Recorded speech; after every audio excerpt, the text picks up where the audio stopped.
اسلام مولانا صاحب اسلام آباد غواړي، اسلام نه غواړي. څه غواړي؟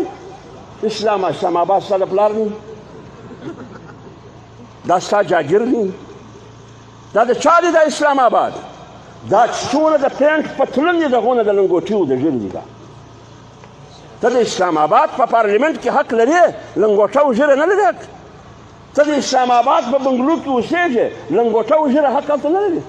زموږ غلو ناست یاست، پر اسلام حمله آور یاست، پر مساجدو حمله آور یاست، پر ختم نبوت حمله آور یاست، پر ناموس رسالت حمله آور یاست، پر شاعر اسلام حمله آور یاست. ته حق د دې نه لرې چې ته حکمراني وکړې. لهذا ټوله غله زما مال یې وړی دي. دا د ایمان غله هم دي، د پاکستان غله هم دي، دا د معیشت غله هم دي، د جغرافیې غله هم دي، دا د نظریې غله هم دي. موږ سره معلوم دي چې غلو د ناستې زما مال یې در کوناټې لاندې کړی دي، نو ما سترګې مړې نیولې دي. زه نه زناخم ده، دا زما حق دی، زه غواړم د تا څه. د چا په پروپیګنډه کې به نه راځي، نه به د چا د پروپیګنډې څخه متاثره کېږي، نه به مروبه کېږي. دا نظریاتي جنګ دی. دا که وبه که به نه کوو. دا جنګ د مدرسې د دفاع او د تحفظ جنګ. خلک یې مسخرې بولي.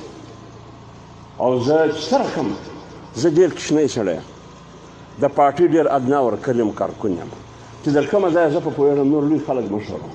دا جنګ د نظریې جنګ دی.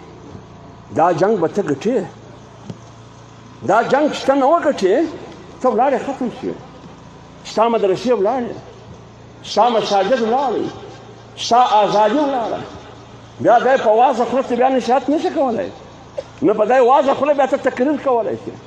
پر هر منبر، پر هر معراب، پر هر چوک ته ولاړې حکومت چلنجې، ریاست چلنجې، بیا به زه وګورم چې ته کلمه په زور ویلی شي که نه شي ویلی.